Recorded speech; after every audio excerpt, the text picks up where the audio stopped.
Arturo Hernández, quien es especialista del Instituto de Oftalmobiología Aplicado de la Universidad de Valladolid. Él es profesor asociado de la Universidad de Cayetano Heredia, de la que también es egresado, y médico oftalmólogo del Hospital Cayetano Heredia y en Oftalmólogos Contreras de la Clínica Ricardo Palma. Adelante, Arturo, bienvenido. Perfecto. La tenemos. Sí. Perfecto. Muy bien, perfecto. También está la doctora Dalila Martínez Ramiro, ¿no? Es infectóloga también del Instituto de Medicina Tropical, ¿no? Alexander von Humboldt. Entonces, también le agradecemos su presencia el día de hoy. Bien, entonces, vamos a tratar acerca de las endoftalmitis endógenas.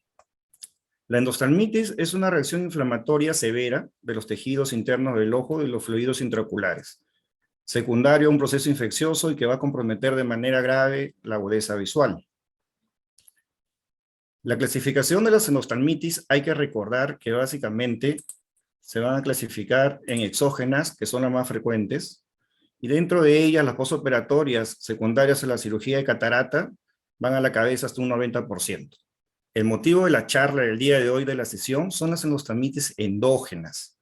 Y estas tienen una presentación aguda, quiere decir menos de 6 semanas, y hay algunas, sobre todo las bacterianas, que pueden ser hiperagudas dentro de las 24 o 48 horas. Al hablar de endoftalmitis endógena, nosotros tenemos que tener un alto índice de sospecha, porque puede tener un compromiso del segmento anterior y del segmento posterior. Y esto, si nosotros no lo sospechamos, puede ser un problema diagnóstico y un diagnóstico tardío. Hay que tener presente que dentro de los gérmenes pueden ser bacterianas o micóticas. Y la manera de presentarse puede ser muy diferente, puede ser de manera ambulatoria. Es un paciente que viene de 41 años, mujer, con un antecedente de restricción intestinal, con nutrición parenteral total de 2 semanas, con ese antecedente, y un cultivo positivo para cándida, en la cual ha sido evaluada a los 7 días el fondo de ojo cuando estaba hospitalizada y dentro de límites normales. La paciente ha dado de alta y viene con una disminución de una agudeza visual de 14 días de evolución y una visión de 20/100, y esta lesión cremosa blanquecina superior a la fobia con un compromiso vítreo leve, en el cual es corroborado con la tomografía, con las células inflamatorias y el compromiso de la retina, tanto interna como externa. Todos los exámenes de laboratorio salen negativos, se le cataloga por el antecedente con una endoftalmitis endógena micótica, y comienza el tratamiento con fluconazol.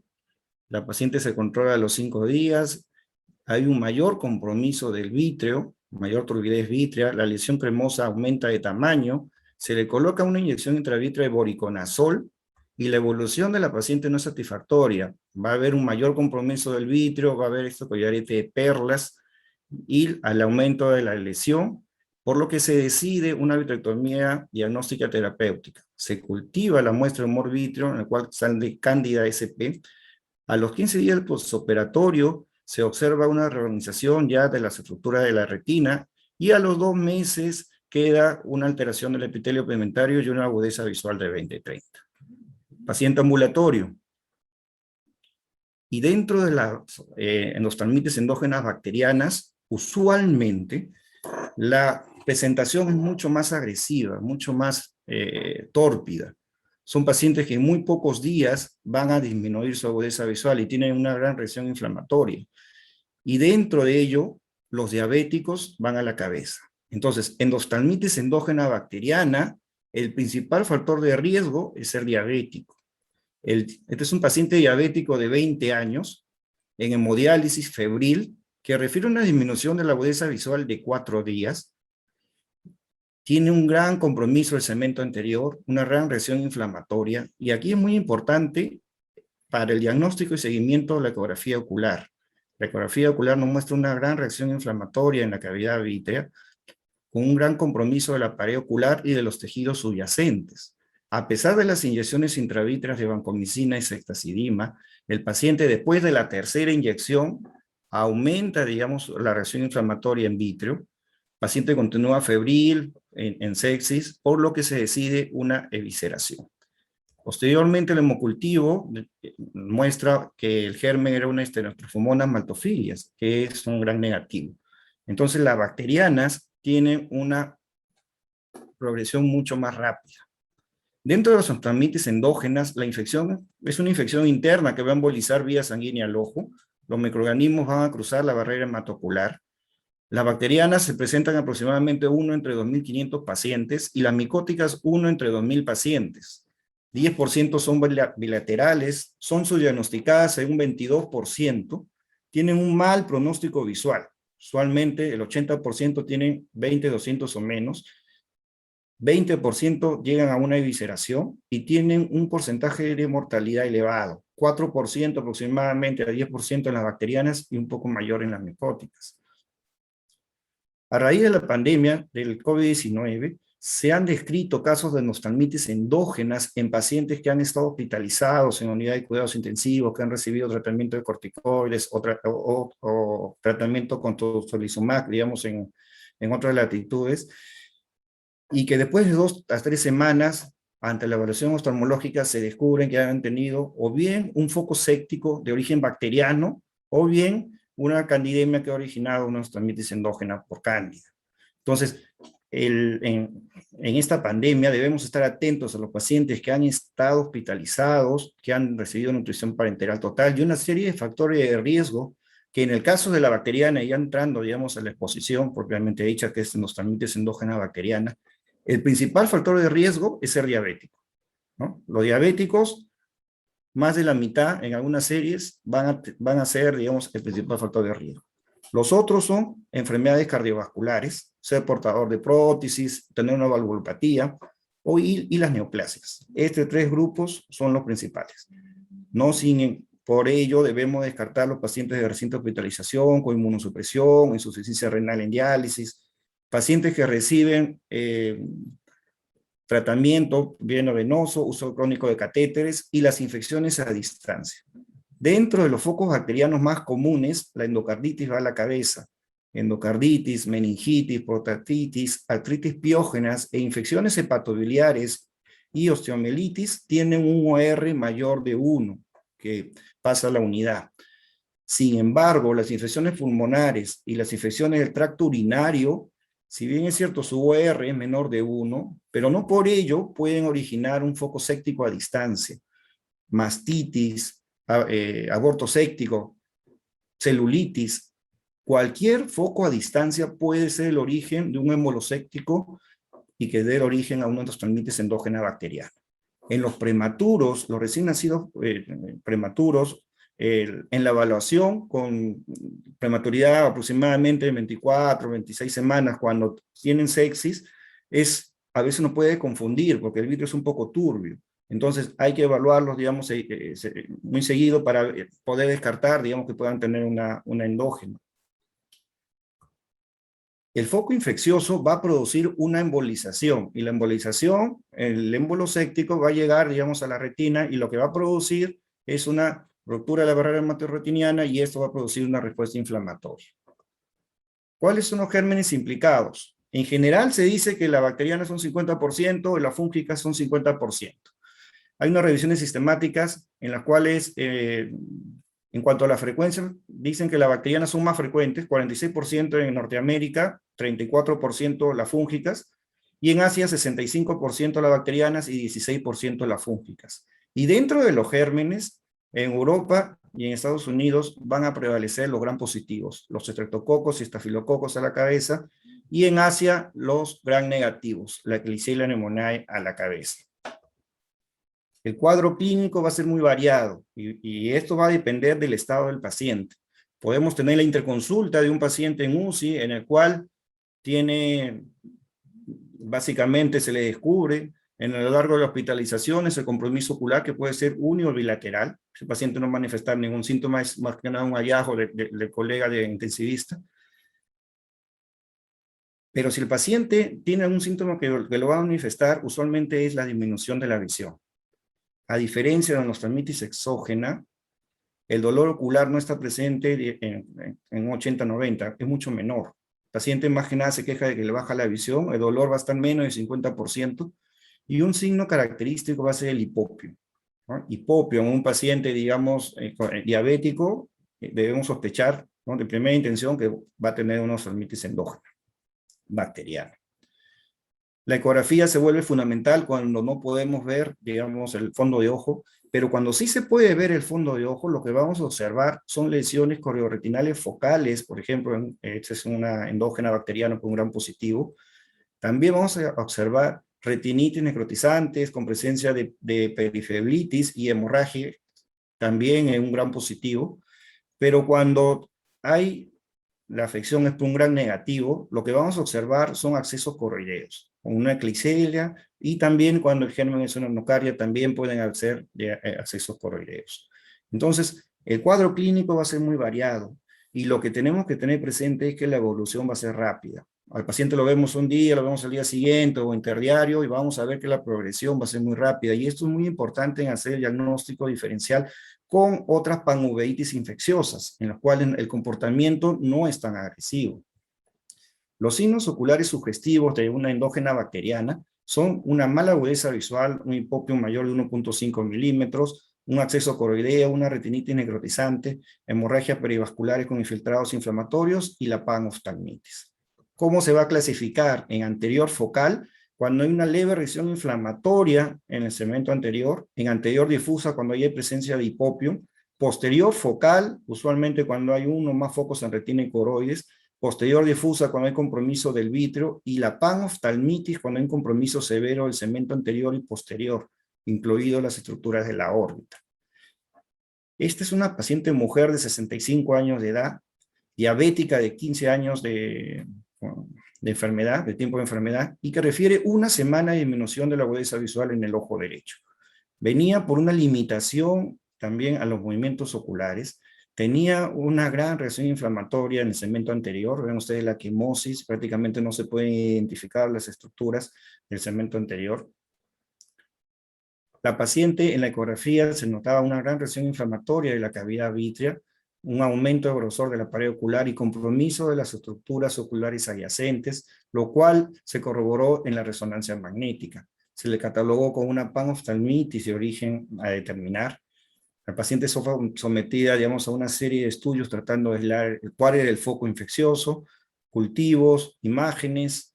Recibió 3 inyecciones intravítreas de vancomicina, ceftazidima y dexametasona, tratamiento antibiótico de amplio espectro. La evolución fue satisfactoria, mejoró la limitación a los movimientos, mejoró la reacción inflamatoria, la quimosis, la reacción inflamatoria en el segmento anterior, y asimismo también la reacción en cavidad vítrea. Sin embargo, la etiología nunca fue filiada. Y este es un problema. Debemos agotar todos los esfuerzos, pero sabiendo que hasta en un 75-80% vamos a identificar la fuente extraocular de la infección. No siempre, no siempre. La identificación, por ejemplo, mediante hemocultivo es un 30%, urocultivo un poco más bajo, 10%. Los cultivos sistémicos son esenciales, podemos tomar el cultivo de la punción lumbar, de cavidad articular, dependiendo de dónde esté el foco infeccioso, dónde podemos sospecharlo. Pero sin embargo, el gold estándar es la identificación del agente de la cavidad vítrea, ¿no? Debemos tratar, dentro de lo posible, de sacar una muestra de vítreo. Y esto es un poco difícil, ya que primeramente son pacientes que van a estar hospitalizados, pacientes que en un estado general, por ejemplo, y entonces podemos hacer, antes de colocar la inyección intravítrea con una aguja 25, tratar de aspirar, ¿no? Con mucho cuidado por no lesionar, digamos, ¿no? Hacer tracción ahí en la retina, y a veces es muy difícil aspirar el vítreo, y no tenemos muestra. Lo ideal es hacer pues, una vitrectomía, ¿no? Para sacar una muestra de vítreo. El vitrector se coloca una jeringa antes de abrir la cándula de infusión y se aspira. Pero si no lo tenemos, lo otro que podemos hacer es, y si tenemos compromiso del segmento anterior, tenemos un hipopio, podemos tomar una muestra de humor acuoso, ¿no? Entonces, con una jeringa sacamos 0.2 de humor acuoso, y con eso tratamos de mandar a cultivo, un gran cultivo, sabiendo que los cultivos son aproximadamente, varían entre 36 a 70%, en promedio 50%. O sea, el cultivo va a salir promedio 50%, muy inferior a las endospermitis exógenas. Por más que tengamos una muestra, no siempre va a crecer algo. Y allí un punto importante podría ser el PCR, que es rápido y que tiene una mayor sensibilidad, cerca del 90%, y que puede ser tomado de humor acuoso, puede ser tomado también de vítreo. El problema del PCR es el que es costoso y que no está accesible usualmente, digamos, en hospitales públicos. Y aún así, digamos, en entidades privadas igual también es costoso, son muy pocos centros los que pueden realizar, pero un PCR para buscando eubacterias, por ejemplo, nos puede servir a descartar una posible causa de una endospermitis endógena bacteriana, y es una alternativa a considerar.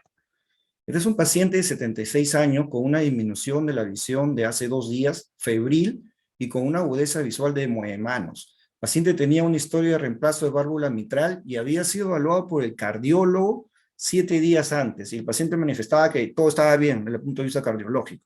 Sin embargo, por ese antecedente, y en la ecografía lo que se mostró que había una gran opacidad vítrea y formación de pseudomembranas, se coloca una inyección intravítrea de vancomicina ceftazidima, se repite a las 48 horas, y en el estudio cardiográfico lo que se mostró es que había una vegetación. Entonces el paciente fue catalogado como una endocarditis. Por la evolución fue sometido también a una vitrectomía, y en el que se vio, digamos, en el posoperatorio que tenía múltiples hemorragias en los 4 cuadrantes, no se evidenció foco séptico, y en el cultivo salió un Streptococcus digalactiae. ¿Cuál es el plan de trabajo que nosotros debemos tener en una endospermitis endógena bacteriana? En general, tratar de aislar, digamos, el germen, y esto, como hemos conversado, lo puede ser, digamos, a través de una muestra, tanto de vitro como muy acuoso. Debemos agotar todos los test sanguíneos posibles y tener, digamos, dentro de nuestro diagnóstico diferencial alguna posible causa de panuveitis infecciosa. Entonces debemos tener la serología para toxoplasmosis, para tuberculosis, para sífilis, debemos buscar comorbilidades como el HIV, y debemos tomar imágenes, una ecocardiografía, una tomografía pulmonar, cerebral y una ecografía abdominal. El diagnóstico diferencial que nosotros debemos tener son con las uveitis no infecciosas, sobre todo las que van a producir popio, el BSEC o el HLV27, la oftalmía simpática y la enfermedad de Bogarada. Dentro de las panuveitis infecciosas, la toxoplasmosis, tuberculosis y la sífilis, y las virales, no olvidarnos de las virales, el herpes virus a la cabeza. Tampoco de los síndromes enmascaradas, el linfoma, un infiltrado leucémico, el retinoblastoma, un cuerpo extraño intraocular, y además también los síndromes de puntos blancos evanescentes. Un punto importante es que las endospermitis endógenas usualmente son subdiagnosticadas. En un primer momento, hasta un 20% son subdiagnosticadas como una uveitis de origen de otra causa, un cierre angular primario agudo, una celulitis orbitaria, pueden ser subdiagnosticadas. Pero como hemos dicho, la evolución es muy importante. Este es un paciente varón de 62 años, diabético de hace 7 años, con púrpura trombocitopénica idiopática y tratamiento corticoide de larga data. El paciente refiere 2 semanas de disminución de agudeza visual en el ojo derecho, y cuando lo observamos tenía una gran reacción inflamatoria del segmento anterior y del segmento posterior, una vitreitis, y que dejaba ver un foco de aproximadamente 3 zonas horarias de 6 a 9. Por los antecedentes, diabético, tratamiento corticoide, lo que nosotros sospechamos es que podría ser una endospermitis endógena bacteriana. Se conversó con la familia, se logró aislar el PCR de humor acuoso antes del tratamiento con inyección intravítrea de vancomicina ceftazidima. Por los antecedentes también se planteó una posible necrosis retinal aguda y se empezó tratamiento con antivirales, con aciclovir. Cuando llega el PCR de humor acuoso, sale negativo de bacterias, sale negativo al herpes y sale positivo a citomegalovirus. Entonces, el paciente recibe tratamiento de inducción de CMV, pero lo que se considera usualmente que pudo haber sido un falso positivo, ¿no? El CMV puede estar, digamos, en el humor acuoso sin necesidad de que puede estar causando, digamos, los hallazgos oculares. Y en la evolución lo que se encontró es que sale positivo para toxoplasmosis. No en el primer laboratorio, sino en un segundo laboratorio. Eso es bien importante también, tener un laboratorio de calidad donde tener las muestras. Entonces, el paciente lo que tuvo fue una toxoplasmosis atípica, y esto es al segundo mes ya de tratamiento, en el cual la reacción vítrea ha disminuido y se está formando la cicatriz cororetinal. Este es otro paciente en el cual se deriva para descartar una panostalmitis bilateral de posible origen infeccioso. El paciente tenía una necrosis palpebral, tenía un gran compromiso en el segmento anterior, casi un milting corneal en el ojo izquierdo, y dentro del antecedente lo que se encontró es que el paciente había tenido un trauma ocular globo abierto. El paciente había tenido una evaluación por un colega ya hace algunas semanas, y lo que se veía es una oftalmía simpática. Entonces hay que tener presente todos estos diagnósticos diferenciales. Los factores pronósticos negativos son mala agudeza visual, un patógeno de alta virulencia, ser diabético, compromiso unilateral, hipopión, panoftalmitis, edema corneal y tener presión intraocular aumentada. ¿Cuál es el tratamiento? El tratamiento de la oftalmitis endógena bacteriana, al considerarse que es una complicación de un problema sistémico, el tratamiento son antibióticos sistémicos. Los antibióticos sistémicos van a tratar la infección oculta y manifiesta, van a reducir la mortalidad, reducen la tasa de nucleación y riesgo de visceración y mejoran el resultado visual.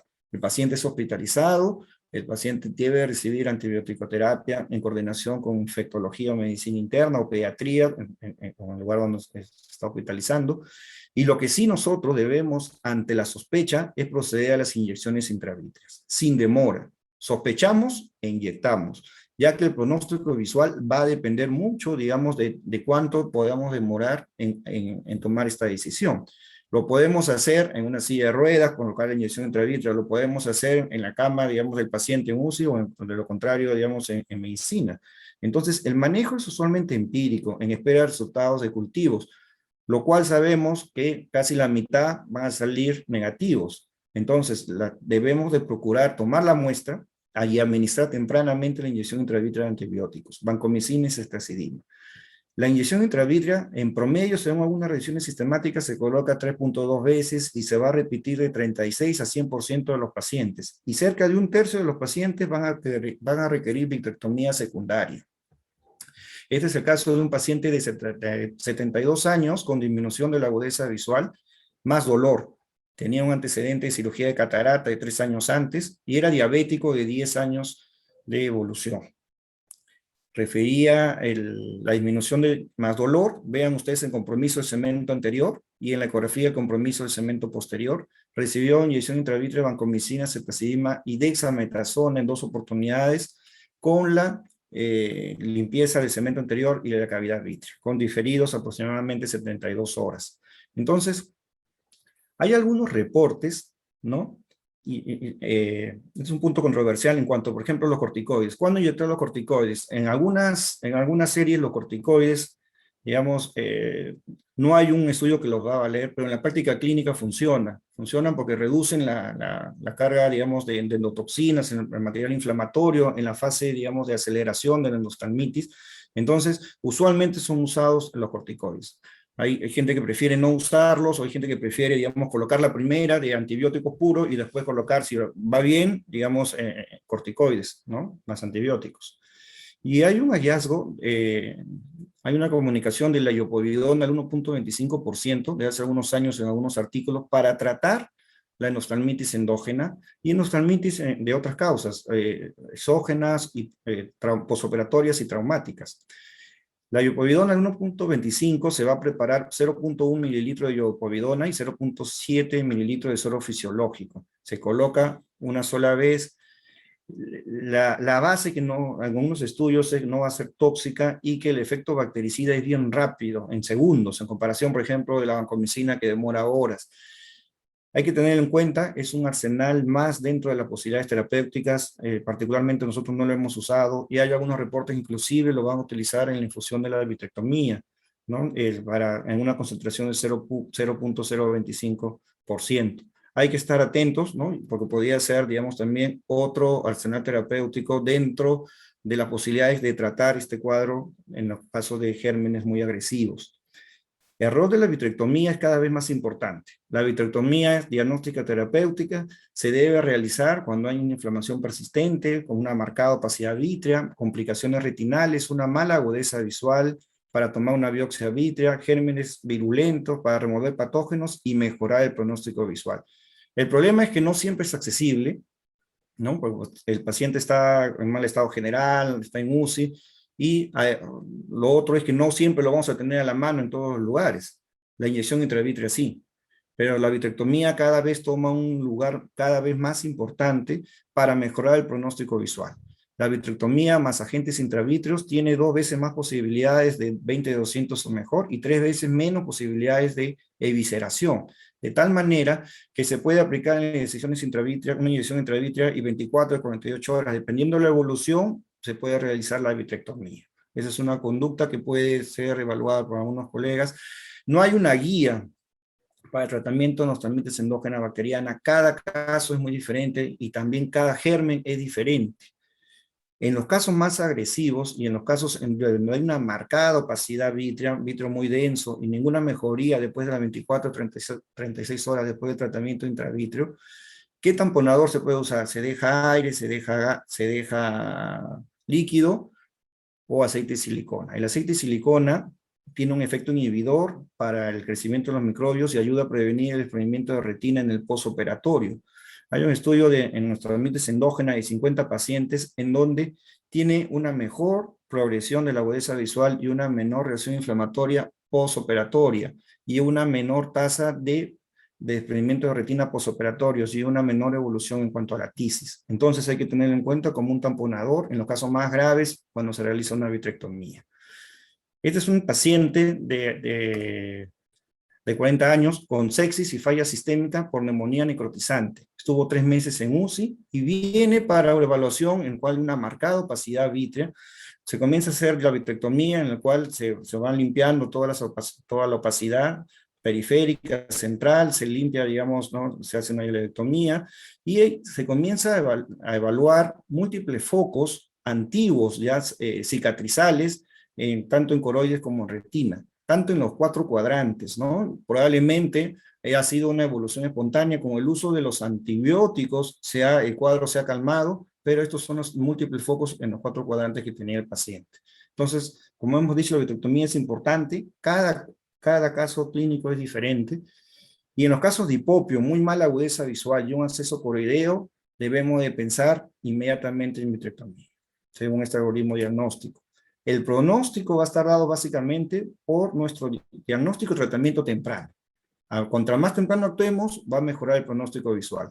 La agudeza visual 20/200 o mejor dentro del 20 o 40% de las bacterianas. La virulencia también es importante. Por ejemplo, si tenemos una Klebsiella, tenemos una alta tasa de nucleación, usualmente es relacionado a un acceso hepático. Los gérmenes estafilococos methicilino resistente tienen una alta mortalidad.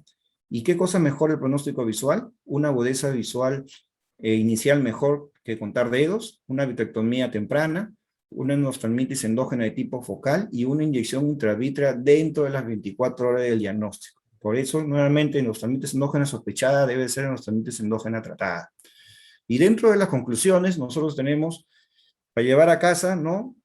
Tenemos que conocer los factores predisponentes, sospechar el cuadro, tener en cuenta que el antecedente COVID-19 podría ser, digamos, también un factor de riesgo, básicamente por la hospitalización y por todo, digamos, el complejo del tratamiento que ha recibido el paciente. Debemos agotar los esfuerzos para aislar el germen, sabiendo que no siempre lo vamos a tener éxito. No hay ningún tratamiento mejor, uno mejor que otros, no hay una guía, pero sin embargo, ante la sospecha debemos tratar con antibióticos intravítreos y debemos conocer que la vitrectomía temprana mejora el pronóstico visual. Muchas gracias. Muchas gracias, Arturo. Una excelente charla. Invitamos a la doctora Magali Buendía a compartir la suya ahora. Realmente has tocado de una manera muy puntual las endoftalmitis bacterianas, micóticas y hasta parasitarias. Realmente muy interesante, y también los síndromes enmascarados como esa oftalmía simpática que nos has presentado. Muy ilustrativa tu charla. Muchas gracias, doctor Arturo Hernández. Ahora pasamos a la charla de la doctora Magali Buendía, a quien, como probablemente todos conozcan, es oftalmóloga de la Universidad de San Marcos, Observer Chief en el Jules Stein Institute de la Universidad de California en Los Ángeles y posgraduada del Instituto Bascom Palmer. Ella ha trabajado en el Hospital Rebagliati durante 23 años, donde fue jefa de la unidad de retina, y actualmente trabaja en el Instituto Confía y en las clínicas San Borja y Delgado. Sin mayor preámbulo, te invito, Magali, a que compartas tu charla tan esperada. Gracias. que ya hemos presentado. Adelante, Magali. Ya tenemos tu charla en pantalla. Ya, muchas gracias Ramiro y Arturo por la invitación. Esta charla la traigo a raíz que hemos visto en el grupo de médicos que trabajamos en la Clínica Delgado recientemente varios casos de problemas de candidiasis ocular. Entonces la candidiasis ocular es una complicación de la candidemia y entonces la cándida coloniza el tracto gastrointestinal y sobre todo después de procedimientos quirúrgicos puede salir a la circulación y sembrarse por vía hematógena en diversos órganos, entre los que está el ojo. También puede colonizar catéteres y también puede estar colonizando el tracto genitourinario o incluso la cavidad oral. Entonces, ¿qué factores de riesgo hay de candidemia? Primero, el tratamiento endovenoso de largo plazo. Entonces, pacientes severamente enfermos que están en UCI o con nutrición parenteral, aquellos que tienen catéteres permanentes, a veces son estos catéteres subcutáneos tipo PORT, pacientes que son sometidos a cirugías abdominales, traumas con, por ejemplo, TEC severos, pacientes en UCI por traumas, estados de debilitación variadas, como por cáncer o por infecciones severas, y drogadicción endovenosa. Pero además hay factores de riesgo para cándida ocular, y esta es la candidemia por Candida albicans. La Candida albicans tiene una predilección por colonizar el ojo, aunque se ha visto en los recientes años que han aparecido otro tipo de cándida, como la Candida parasilosis y la Candida glabrata, que están aumentando su invasión ocular. También la candidemia persistente, o sea, son pacientes que el tratamiento inicial no resulta y continúan haciendo candidemia, o que no son tratados y la candidemia persiste, ahí hay más riesgo que colonice el ojo.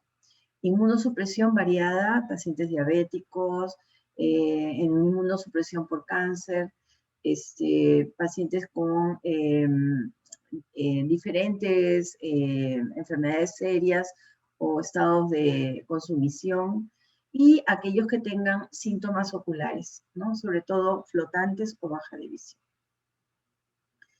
Bressano y colaboradores hicieron una revisión sistemática publicada en el JAMA en 2019 de 38 estudios con 7.472 pacientes, a los que se aisló candidiasis ocular después de cultivos positivos, y determinó que presentaban lesiones corioretinales un 9.2% de los pacientes y endoftalmitis en 1.6% de ellos. Y es por eso que la Sociedad Americana de Enfermedades Infecciosas, o ITSA, ya desde el 2015, en sus guías de práctica o de clínicas, recomendó que todos los individuos con cultivos positivos para cándida deberán tener una evaluación oftalmológica. Tenemos que tener en cuenta que la mayoría de estos pacientes no tendrán síntomas, bien sea porque están severamente enfermos y no los manifiestan, o porque las lesiones son periféricas. Entonces, es importante, aún en pacientes asintomáticos, hacer una evaluación oftalmológica. También hay que alertar que las lesiones corioretinales no siempre aparecen cuando se diagnostica la candidemia.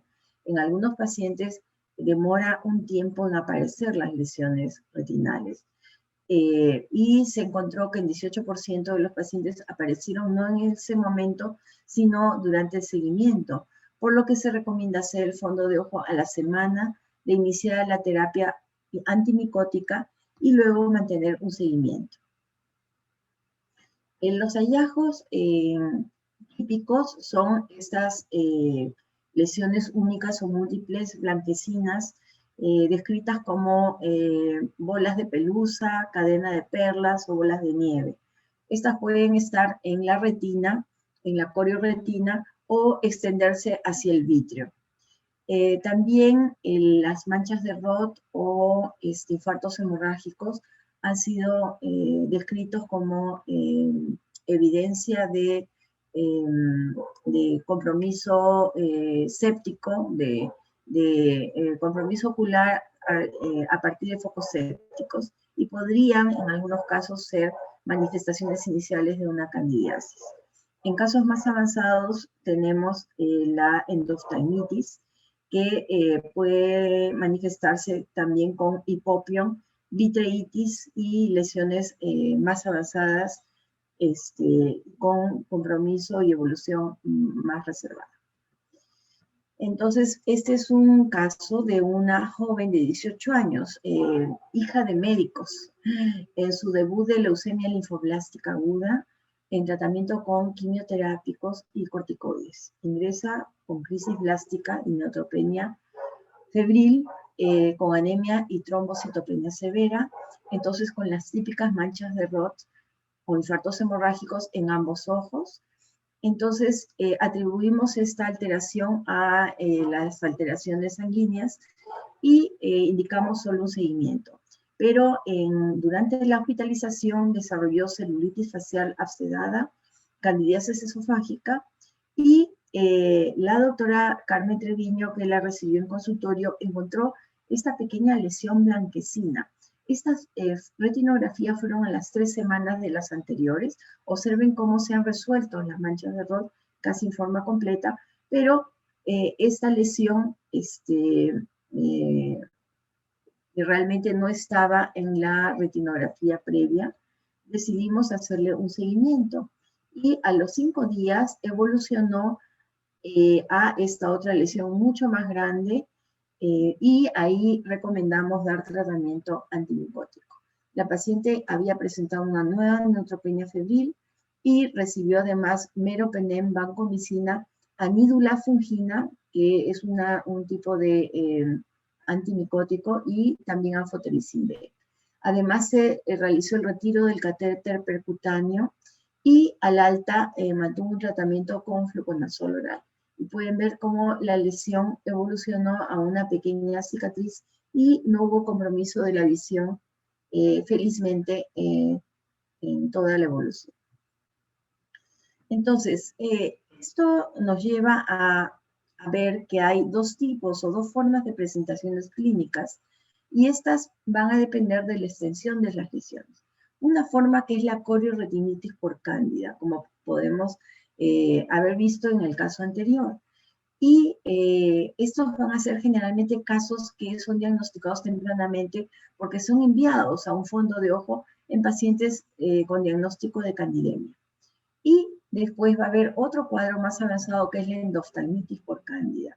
Generalmente en estos pacientes la candidemia o no es tratada, o no es detectada, o es tratada inadecuadamente y evoluciona a formas con compromiso mucho más extenso y pronóstico más reservado. Por ejemplo, tenemos a este paciente que también médico, varón de 58 años, con cáncer de páncreas, en estado de desnutrición, postoperado del procedimiento de Whipple, en quimioterapia. Fue hospitalizado 3 semanas antes por hipo persistente, y durante esa hospitalización hizo fiebre y tuvo un hemocultivo positivo a Candida albicans. No recibió tratamiento y se fue dado de alta y acude por visión borrosa del ojo izquierdo, además de flotantes en el otro ojo. Ahí lo que más le preocupaba era la visión borrosa, y podemos ver que había una pequeña lesión, pero amarillenta, pero directamente en el área foveal. Y podemos verla en la tomografía de coherencia óptica como una lesión hiperreflectiva que ocupa todas las capas del área foveal. Pero en el otro ojo, donde él solo refería unos flotantes, pero tenía buena visión, efectivamente había una vitreitis, y en la periferia había una lesión blanquecina que se extendía al vítreo, asociada a perivasculitis, y también algunas hemorragias retinales dispersas. Además tenía sensibilidad a la luz y dolor ocular, y le encontramos en el ojo derecho células en la cámara anterior. Entonces, este paciente le diagnosticamos una corioretinitis por cándida y se le hizo el retiro del catéter POR, tenía un catéter POR, y se hospitalizó para fluconazol parenteral. Además, como la lesión estaba en la mácula, se inyectó voriconazol intravitro para acelerar la resolución de la lesión, y en el ojo izquierdo, el derecho, como había extensión al vitrio también, se inyectó voriconazol en el ojo derecho. El aspirado vitrio se envió para estudio de PCR por film array, que resultó negativo. Este es otro caso de una mujer de 19 años con leucemia linfática aguda en quimioterapia de mantenimiento que incluyó prednisona de 50 miligramos al día. Se hospitaliza por neutropenia febril y toxicidad hematológica con pancitopenia. Hace candidemia por Candida tropicalis y desarrolla lesiones en piel tipo hemolosépticos, y por tomografía multicortes también hay lesiones a nivel hepático, esplénico y renal. Se da tratamiento, recibió tratamiento con anídula fungina y voriconazol parenteral. Y podemos ver cómo las lesiones eran corioretinales múltiples en el ojo derecho, blanquecinas, y en el ojo izquierdo estaban más asociadas a hemorragias, estaban relativamente cerca al nervio óptico.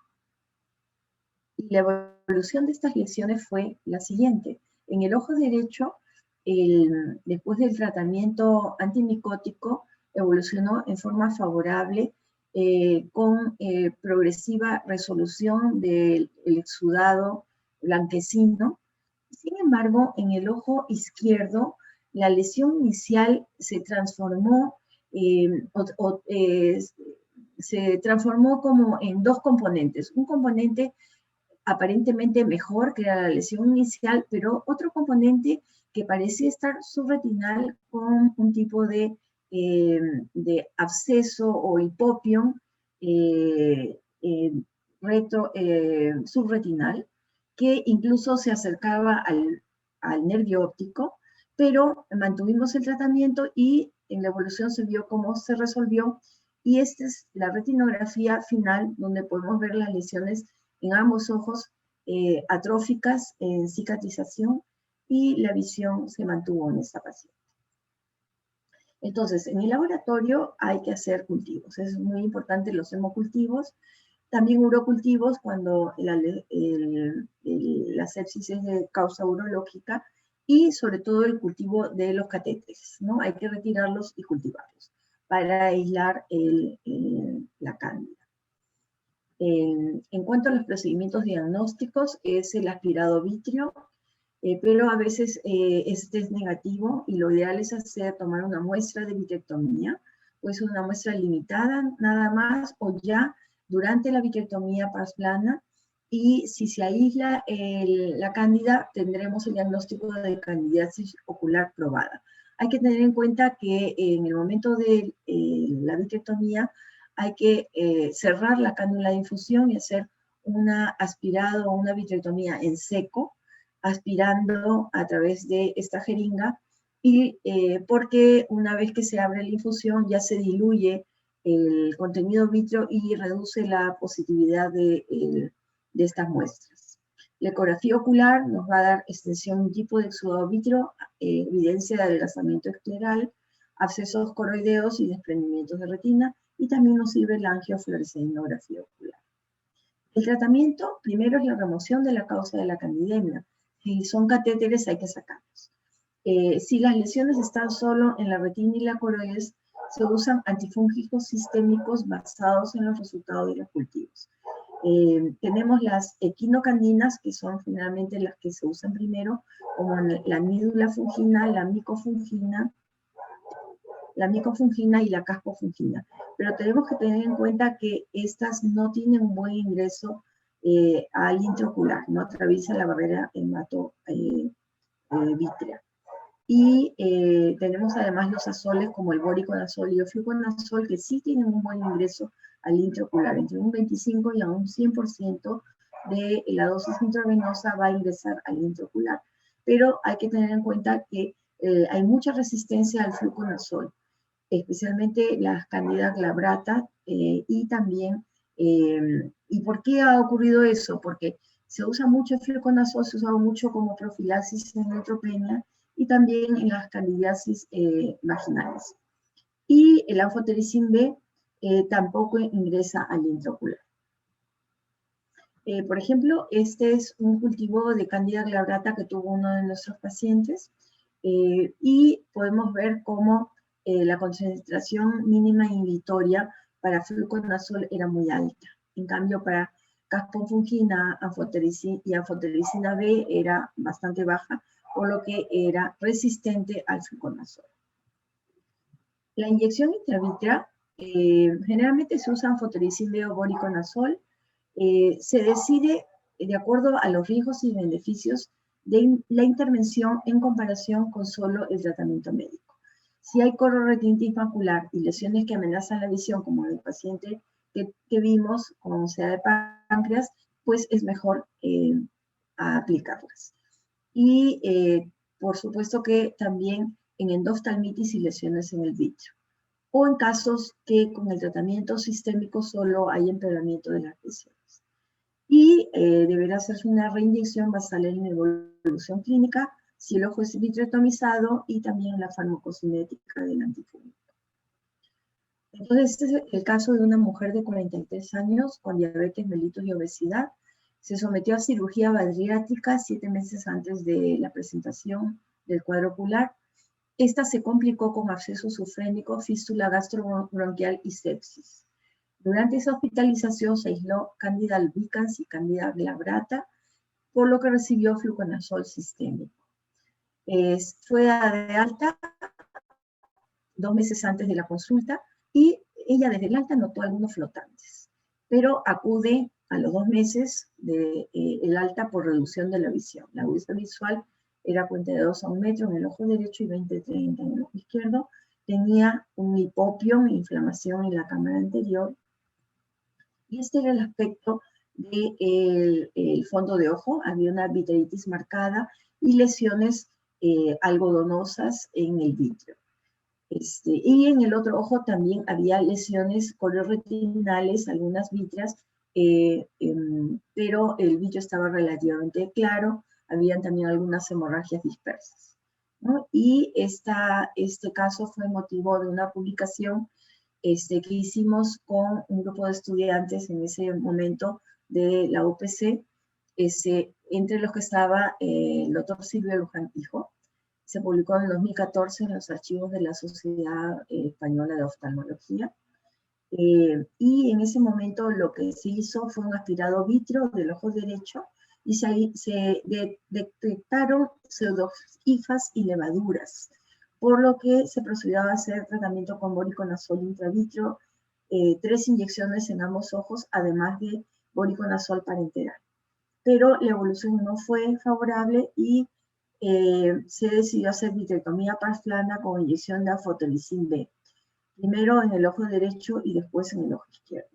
Y en el aspirado vítreo se aisló Candida glabrata resistente a soles, por lo que se hizo inyecciones intravítreas seriadas de anfotericin B después de la vitrectomía, además de campofungina y anfotericin B en complejo lipídico, que es una forma que es menos nefrotóxica, parenteral.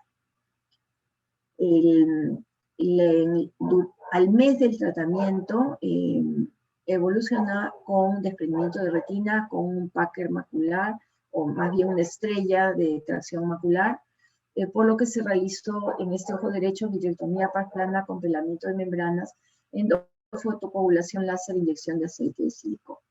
En este ojo a los 8 meses se retiró el aceite de silicón, se hizo cirugía catarata y se hizo nuevo pelamiento de membranas y alcanzó una agudeza visual de 20/100. En el otro ojo, la agudeza visual mejoró a 20/25 y las lesiones corioretinales evolucionaron a cicatrices inactivas. Esta paciente a los 4 años desarrolló catarata y se operó de catarata y mejoró su visión. Entonces, la vitrectomía por faz plana está indicada en casos de vitritis severa para reducir la carga infecciosa y remover el absceso vítreo, y en complicaciones como el desprendimiento de retina. Entonces, este es otro caso de una paciente mujer de 75 años con un aparente hemovitro de poca evolución, de poco tiempo de evolución e hipotonía. Pero la sorpresa fue que en el momento de la vitrectomía encontramos una siembra pero total de toda la cavidad vítrea, y sobre todo en la periferia, de múltiples lesiones blanquecinas como copos de nieve, y esta paciente tenía un antecedente de cáncer de mama de hacía 30 años que había recibido hace 5 años, y trombosis venosa retinal del otro ojo. Y en la ecografía solo había evidencia de hemorragia vítrea con impregnación de la hialoides posterior.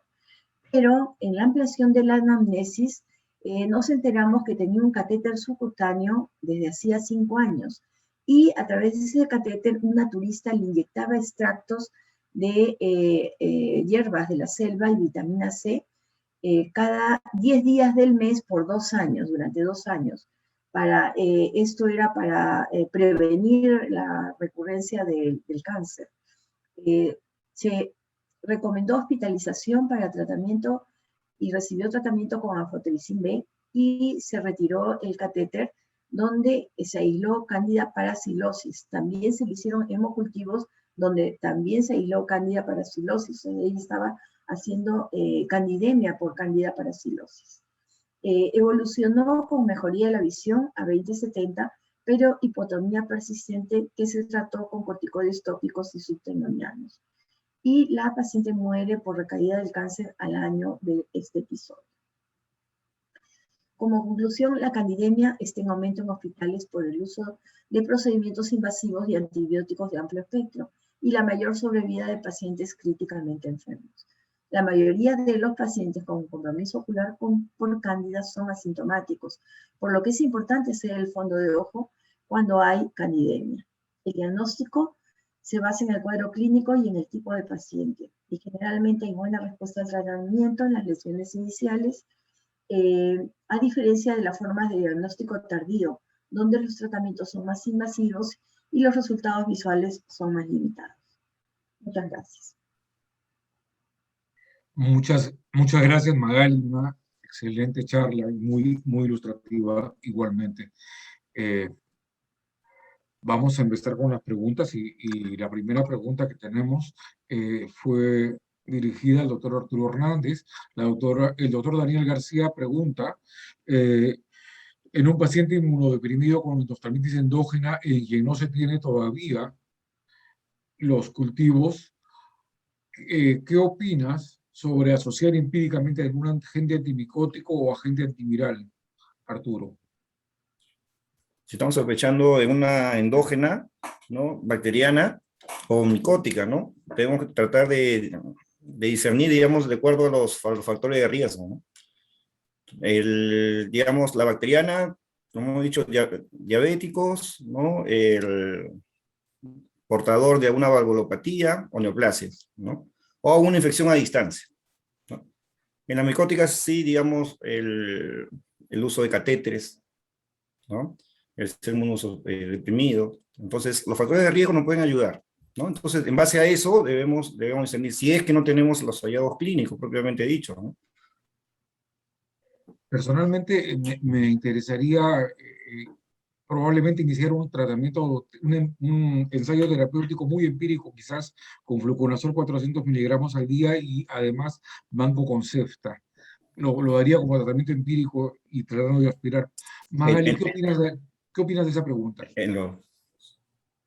Yo lo que opinaría es que las infecciones, por ejemplo, por cándida, no son tan agresivas como las de causa bacteriana.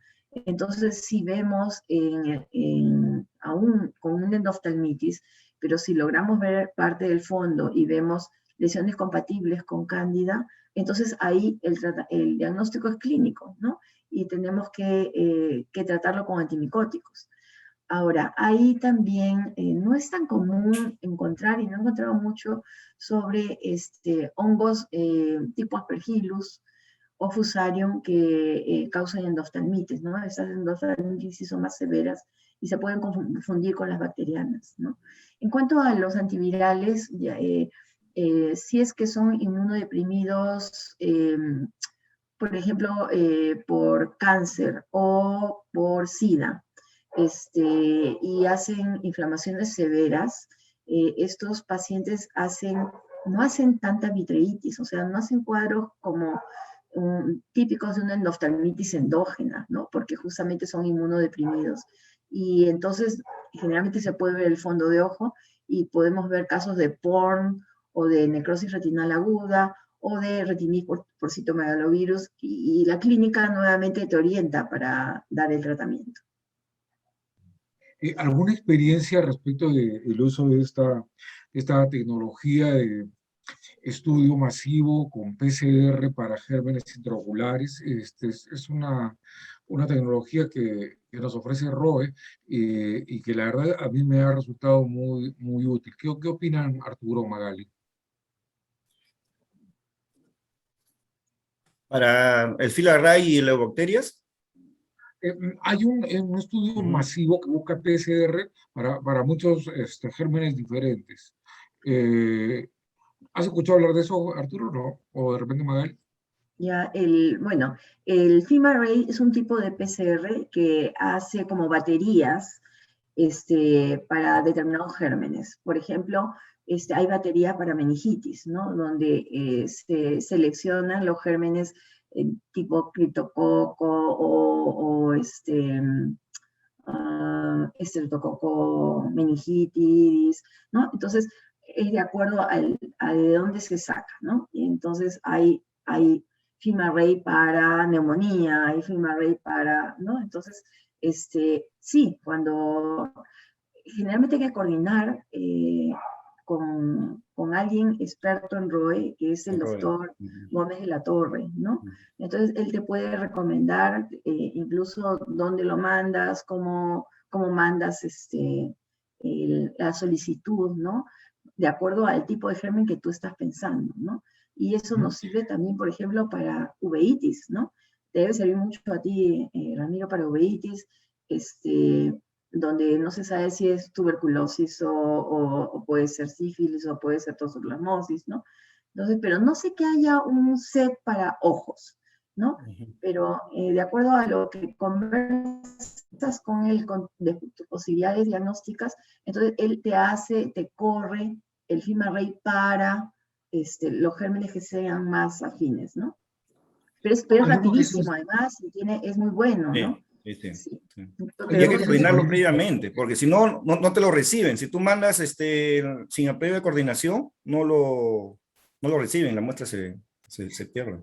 Ya. Solamente cuando lo hemos pedido, es el FILARRAY para herpes, ¿no?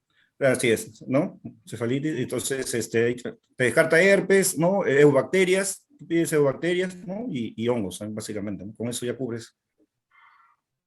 Justamente nos está yendo bastante bien con eso. Hace años el doctor fue a darnos una charla en la Sociedad Peruana de Oftalmología. Sería bueno invitarlo, Ramiro, y para que nos actualice sobre métodos diagnósticos, ¿no? En problemas infecciosos y sobre todo en uveitis. Creo que realmente sería muy interesante hacer eso. Es necesario, sí, es necesario. Nos está acompañando la doctora Veriosca Manzanedo. Veriosca, ¿quisieras hablarnos un poquito más del PCR multiplex, por favor?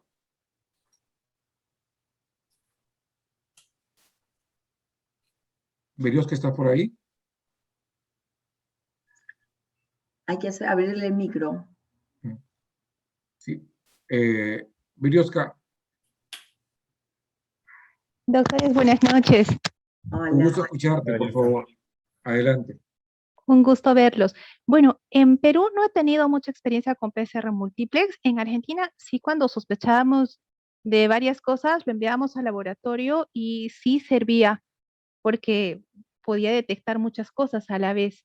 En Perú no he tenido esa experiencia, pero hay un laboratorio que no me acuerdo ahorita el nombre que usted le sugerí, doctor Ramiro, que ellos sí me dijeron que podían correr el PCR múltiplex, pero no he enviado hasta el momento ninguna muestra.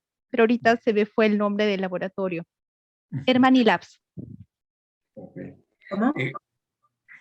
Hermani Labs, doctora, buen día. Hermani Labs. Oh, ya Sí. verías. Sí. Y hay un laboratorio también aquí en Tomás Rancey, ¿no? Que también saca este multiplex, ¿no? En PCR en tiempo real que agarra bacterias, virus, ¿no? Y levaduras, ¿no? Entonces, En eso es lo realidad es que... justamente eso lo que yo quería preguntarles. En Thomas Ramsey está la sede principal del laboratorio ROE y hay un estudio masivo para gérmenes oculares que incluye correr un PCR que puede involucrar como 20.000 especies. Y es muy interesante porque a veces te das con unas sorpresas que te ayudan a diagnosticar cosas que no esperábamos, ¿no? Personalmente me apoyo mucho en eso y lo coordino con el doctor Gómez de la Torre, a quien vamos a invitar en algún momento, que es el infectólogo que se dedica a estas cosas. Y que creo que tú también lo conoces muy bien, Arturo. Sí, claro. Podríamos, ¿no? Hacer una charla justamente porque ese es Nos actualice. de nos actualice justamente, ¿no? Y para ver el flujo, ¿no? Porque a veces también la coordinación se tiene que ser previa, porque hemos tenido problemas en cuanto a la recepción de la muestra, ¿no? Si no es coordinado previamente, hay problemas. Los hospitales grandes también tienen FilmArray. Creo que el Almenara, el Rebagliati, la Clínica Delgado tiene, por ejemplo, FilmArray también. No sé qué otras clínicas tendrán. Muchas gracias, Berusca, por tu aporte. Bueno, también tenemos en el auditorio a muchos doctores que quizás tengan algún aporte o alguna opinión que dar, de repente la doctora Cerrati, la doctora Campos. Si así fuera, los micrófonos están abiertos. Se supone que nuestra charla termina a las 9 de la noche, se supone. Generalmente nos robamos siempre algunos minutos. No tenemos más preguntas del auditorio. ¿Algún comentario, Magali? Bueno, mi tema es sobre todo para oftalmólogos que trabajan en hospitales, ¿no? Entonces, tratar de, bueno, los infectólogos y los usistas saben estas recomendaciones del ITSA, ¿no? Sobre referir para fondo de ojo a pacientes con diagnóstico de candidemia, ¿no? Pero también podemos acercarnos a ellos y conversar y decir lo que estamos a disposición, ¿no? Para que nos manden a los casos, ¿no? A veces no hay esa conexión directa y entonces no, por el trabajo hospitalero que a veces es tan intenso, no nos refieren a los pacientes. O también son pacientes críticamente enfermos que a veces hay que irlos a ver en la UCI, ¿no? Pero para eso están en los hospitales los residentes, que son muy empeñosos, entonces pueden ir a la UCI también a chequearlos, o también, pero no hay que perder esos casos, y sobre todo que son ojos que se pueden salvar. Y bueno, ahora durante la pandemia, otro comentario, he tenido la ocasión de ver casos muy avanzados de endoftalmitis con perforación corneal, en pacientes que ingresan y todo era COVID, ¿no? Entonces ingresan con un diagnóstico de COVID a UCI, que resultó no ser COVID, sino abscesos hepáticos, y por ejemplo, esta paciente que vi hizo abscesos con metástasis ocular de Klebsiella a partir de abscesos hepáticos, y ya nos consultaron cuando estaban los dos ojos perforados, ¿no? Entonces, claro que la Klebsiella o gérmenes tan agresivos, el pronóstico es malo y generalmente la tasa de nucleación es muy alta, ¿no? Pero, pero también ha habido esos problemas durante la pandemia, ¿no? Hay que estar más en contacto con la gente de UCI para que también chequee los ojos de los pacientes, ¿no? Arturo, tus palabras finales para terminar nuestra charla.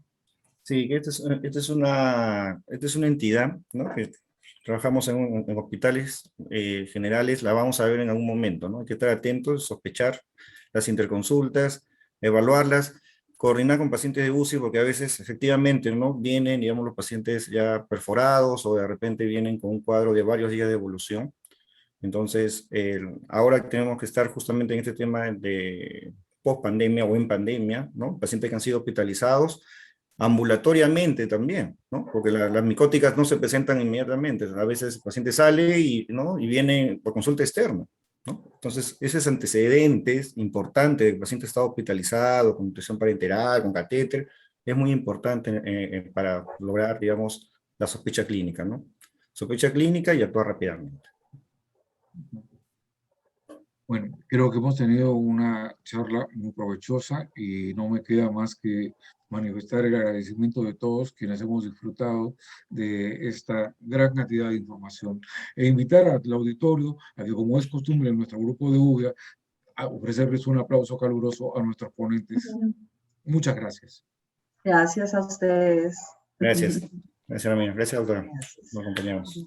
Hasta siempre, queridos amigos, y nos vemos pronto. Magali, Arturo y todos. Muy buenas noches. Gracias. Buenas noches. Chao.